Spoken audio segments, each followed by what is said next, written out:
Thank you for joining us yet again for another program of the Parliamentary Agenda. I am your host, Shaquan Gill, and for this program we have a very, very special and important discussion to have on the Parliamentary Agenda. This week we are in the middle of the National Toshao Council and Conference 2022, and a lot of things are happening in relation to Amerindian development. And with me, I have the Member of Parliament, Regional Coordinator of the Ministry of Amerindian Affairs, the Honorable Allister Charlie, who will be speaking extensively on Amerindian development and some of the things we can see coming in Parliament very soon in terms of Amerindian development. Mr. Charlie, thank you for joining me. Thank you. Right. So our first question, we're in the middle of the National Toshao's Council Conference 2022. Give me an idea of what is happening over the next few days, what has happened already, and the Toshao's coming together for discussion and the importance of that. Thank you very much for that question. As you alluded to earlier,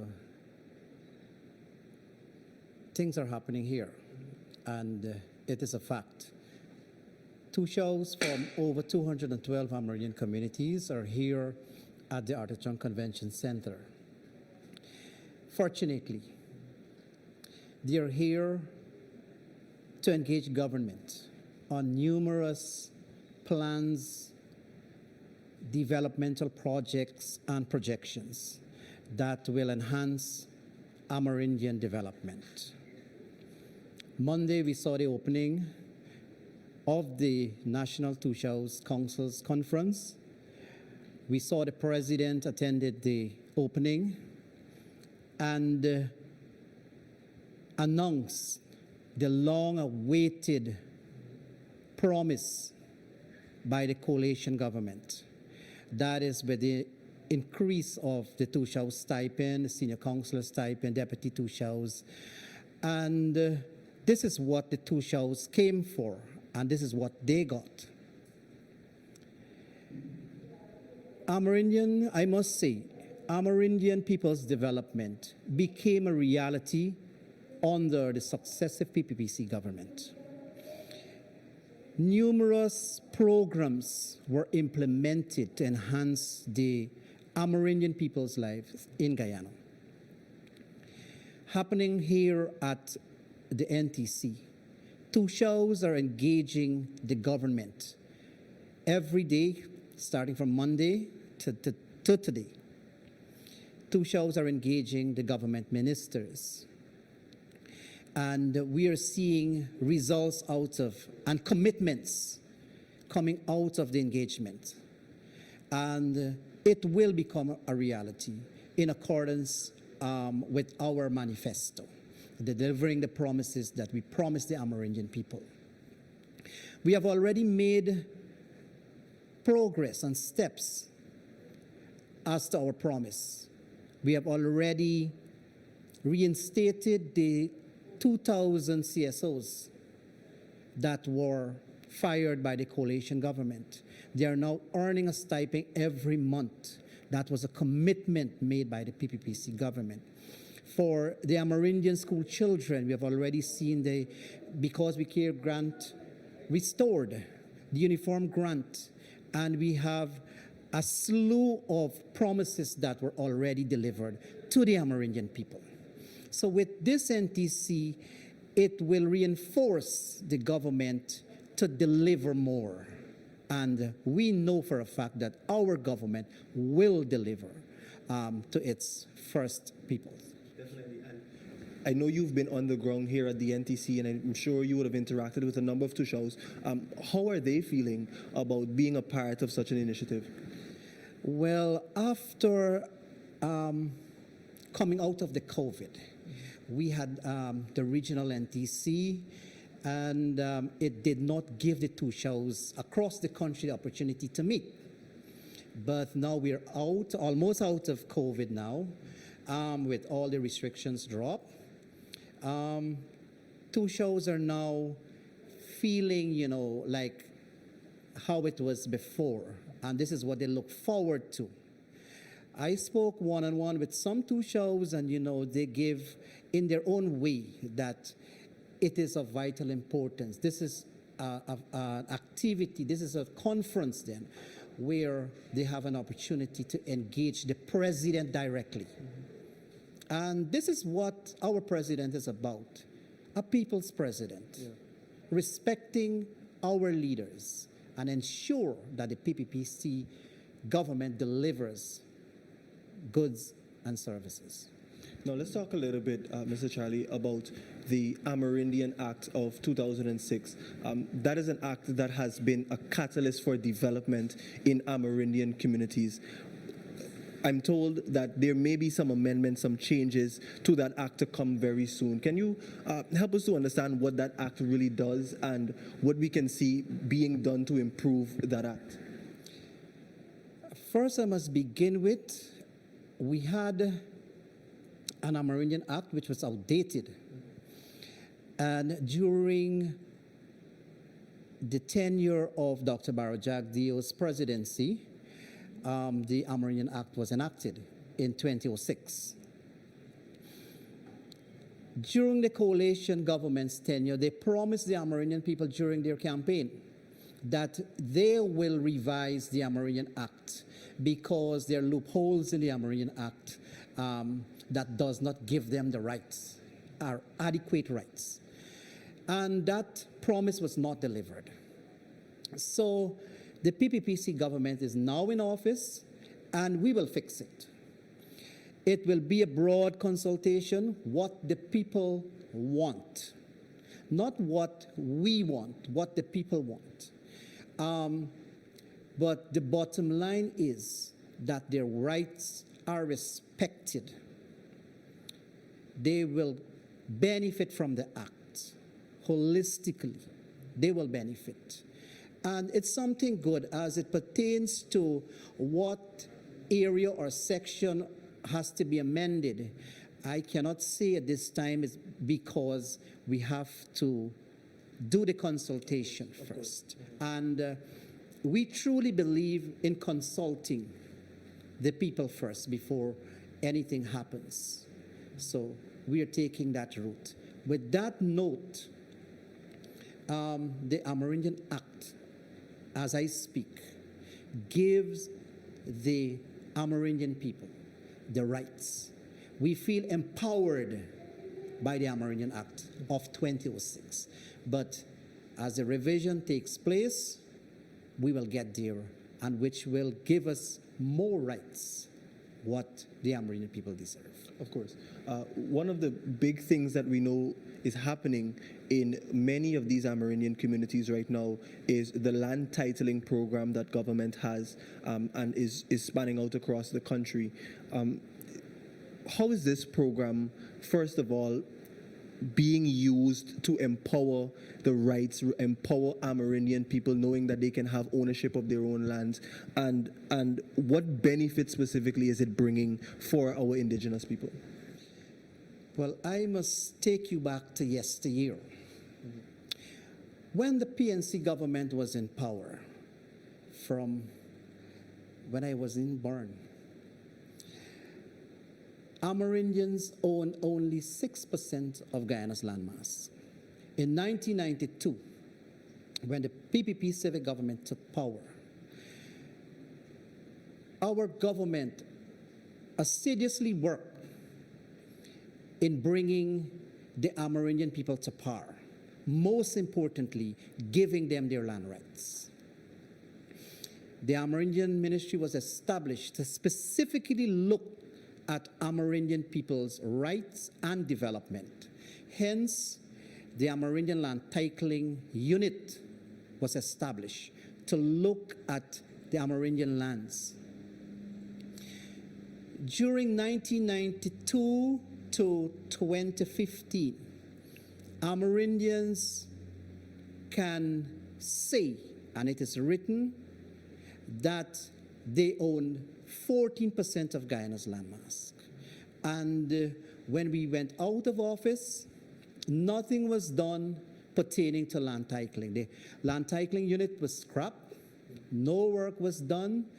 The funding for the Amerindian land titling unit, it was used elsewhere. and nothing was done. No, Amerindians received no land titling for their village during that coalition tenure. When the PPPC government gets back in office, that is in 2020, the land titling unit was established again. And the unit is working to have Amerindian lands demarcated again, extensions be looked at.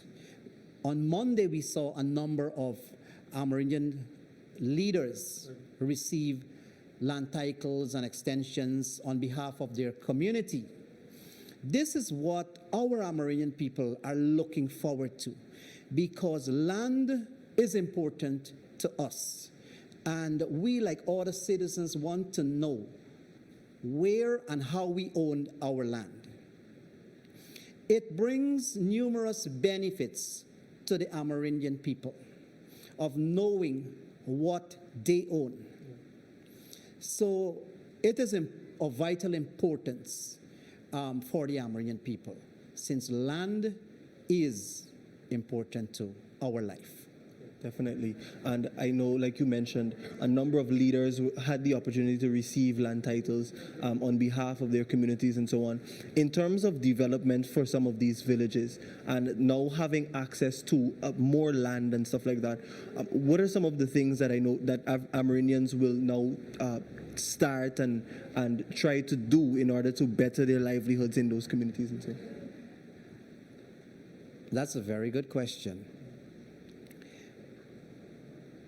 In order for Amerindians to develop and to better their lives, we have to know what we own. And it is coming. All Amerindian communities will receive their title under the PPPC government, because the Amerindian Affairs and the Amerindian Land Titling Unit is working assiduously for it to become a reality.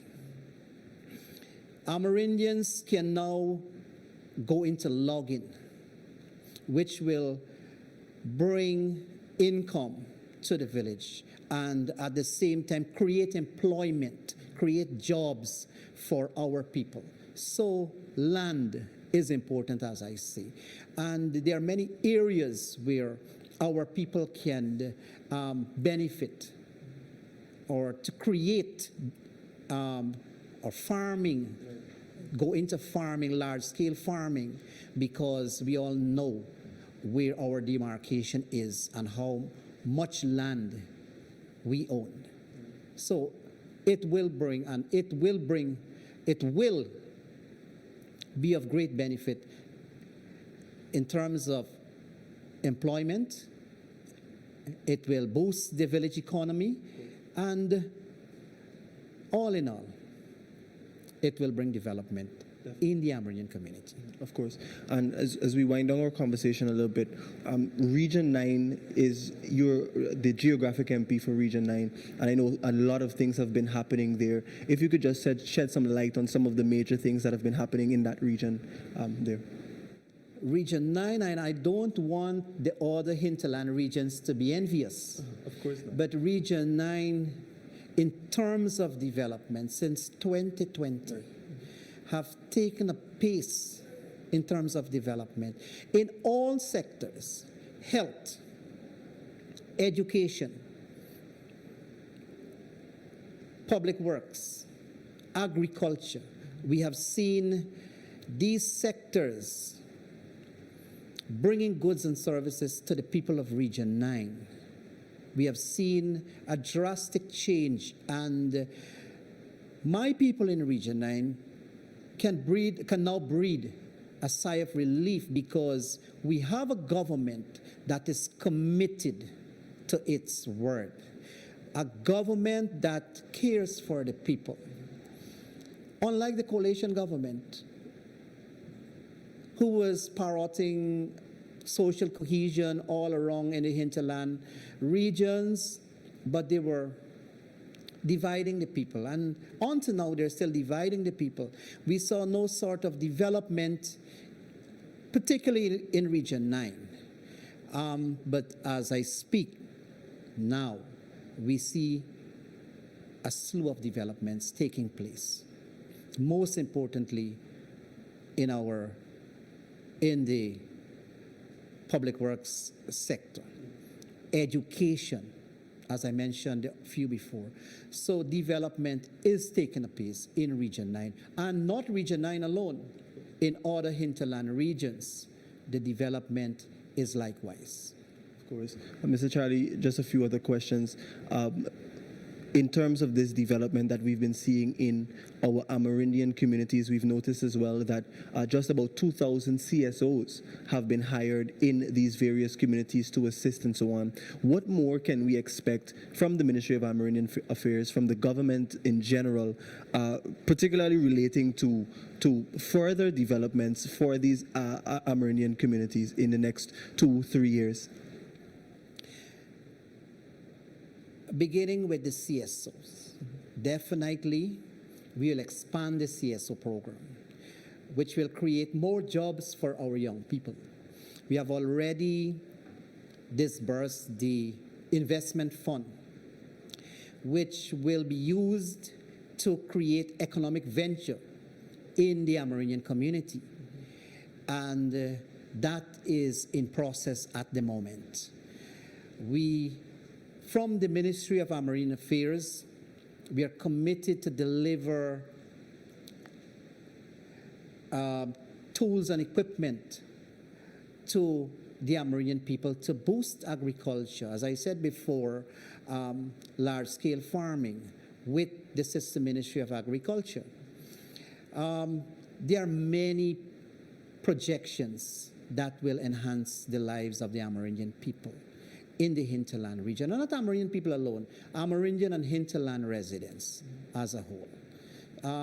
We have a slew of programs that the Amerindian people will benefit under the ministry or from the Ministry of Amerindian Affairs. Definitely. Mr. Charlie, we want to thank you for taking the time to talk with us briefly on the National Toshao's Council and Conference that's happening right now, as well as updates in relation to the Amerindian Act and what more we can expect. This has been the Parliamentary Agenda. I am Shaquan Gill saying goodbye for now.